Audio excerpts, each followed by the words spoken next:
चाहता हूं इस परिचर्चा में। अशरफ साहब, स्वागत है आपका। जी सर। आरएसएस चीफ के स्टेटमेंट पर आपका क्या ऑब्जर्वेशन है? बिल्कुल अपनी राय दूंगा, और अच्छी बात है कि ये उनका बयान आप जैसे पत्रकार जो धर्मनिरपेक्ष हैं उनके हद तक तो बहुत हद तक ठीक है। मेरी नज़र में उनके इस बयान का सुनने के हद तक तो ठीक है, बाकी कोई उसका मतलब नहीं है। क्या बात कर रहे हो? बता रहा हूं आपको यहाँ क्या इल्जाम जेल गए हो इम्पैक्ट अरे बता तो रहा हूं। अभी देखिए, मिसाल दी मुझे, तो आपने लास्ट में बुलवाया, बहुत अच्छा किया। कम से कम वो जो मैं बोल रहा हूं वही वो उसकी पुष्टि करेगा। उनके इस बयान का कोई इम्पैक्ट नहीं है, बल्कि भागवत जी को सीरियस भी कोई नहीं लेता। और अगर कोई सीरियस लेता तो बीजेपी और उनके अनुषंगिक संगठन जो कुछ भी हैं कहीं भी उनके बयान के खिलाफ नहीं जाते। 4 जून 2022 अभी चल रहा है दिसंबर, 4 जून 2022 को एक बयान तो आप लोगों को उनका याद है।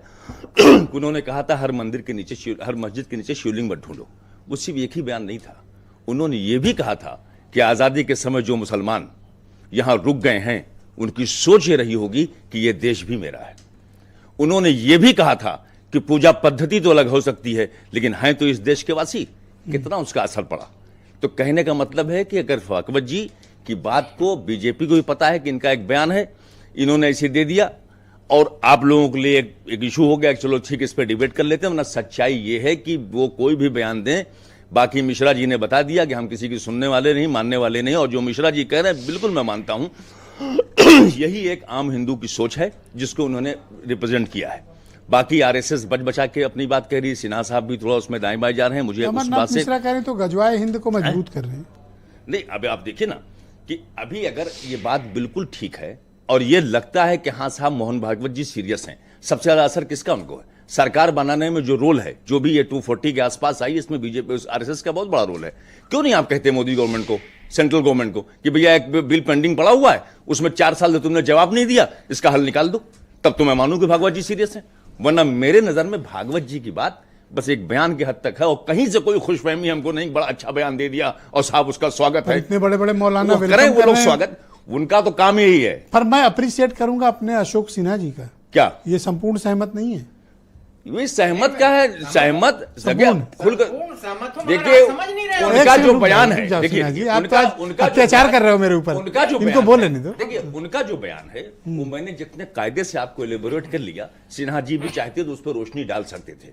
और ये 3-4 बातें जो मैंने बताई हैं, देखिए बयान उन्होंने दिया, लेकिन अब एक इंटरनल फीलिंग कैसे उन्होंने कहा अभी संजय सिंह साहब ने कि साहब ठीक है वो दे दिया, उसके पीछे ये लॉजिक थी, वो मुसलमान कह रहे हैं कि गरीब कमजोर है हिंदू, इसलिए नहीं लड़ पा रहा आप लोगों से। ठीक है, अगर मतलब ज्यादा पैसे हैं आप लोगों पे, इस देश में सारा खतरा अगर जो है वो माइनॉरिटी कम्युनिटी को से जो है मेजॉरिटी को है, तो फिर इसके बाद फिर तो अद्भुत हो सकते हैं इनका अपना इंटरप्रिटेशन। वरना आम तौर पर तो हम लोग यही मानते हैं कि हम आपके संरक्षण में हैं, आप चाहेंगे तो हम इस देश में ठीक से रहेंगे, आप नहीं चाहेंगे तो हमारी जो हालत है वो सबके सामने दिखलाई पड़ रही है। इतना क्या सरेंडर हुए जा रहे हैं? सरेंडर है, मुसलमानों की हालत देख रहे हैं आप, उनके बयान का क्या असर हुआ। 4 से 6 लोग जो है जब संभल हो गया, तमाम दूसरी चीजें हो गई, तब आपका दोबारा एक बयान आ रहा है। इसका मतलब अपने बयान पे आप खुद सीरियस नहीं थे। 2.5 साल तक आपने बयान दिया, उसका क्या असर पड़ा बताए मुझे। आप लोग भी जब 2 साल के एक बयान दे देंगे, 6 महीने साल भर के बाद उस पर आप डिबेट कर लेते हैं। असर क्या है उसका, समाज में उसका असर क्या, मुझे बताइए। भैया कहा तो उन्होंने कि आरएसएस का इकोसिस्टम इस तरह की एक्टिविटी को सपोर्ट नहीं करेगा। पद्धति अलग हो सकती है, लेकिन हम इस देश के वासी हैं। कितने लोग एक्सेप्ट कर रहे हैं? अब आपकी मैं मिसाल नहीं देता, आप जैसे कुछ लोग हैं जिससे ये देश बचा हुआ है। अच्छा। जिस दिन आप जैसे लोग भी हो जाएंगे उस दिन तो पता नहीं क्या होगा इस मुल्क का। तो बता रहे हैं गरीब और कमजोर हैं, वो तो उनका अपना इंटरप्रिटेशन है, चूंकि मजबूरी उनकी। कहां से ये बेचारे गरीब? आज देखिए ना, संजय सिंह साहब बहुत बढ़िया आदमी, लेकिन अब क्या करें, डिफेंड करें तो मुसीबत है। अब किसको उन्होंने कह दिया नेता? बिल्कुल योगी जी को कहा होगा उन्होंने। नहीं योगी जी हिम्मत है मोहन भागवत जी की उत्तर प्रदेश में आके बयान दे दे। ये बयान जो उन्होंने दिया है दे दे, प्रदेश में मान जाऊंगा मैं। अरे मोहन भागवत को चैलेंज ना करो, मीटिंग में वो कैसी बात करते हो? बहुत बड़े, बहुत ही उनकी। कोई मानता है? क्या बात कर रहे हो? उनकी बात कोई मानता है? बता दियो, मिसाल दिया है, एक भी बात बताइए अगर कोई मान रहा हो, बताइए। अरे हम तो सोचते हैं कि देश, जेपी नड्डा ने क्या कहा, अब हमको आवश्यकता नहीं है, और अध्यक्ष भी। गिरिराज सिंह उनके बयान को साफ साफ कहते हैं ना कि उनका बयान 22 का है, उसके बाद गिरिराज सिंह का बयान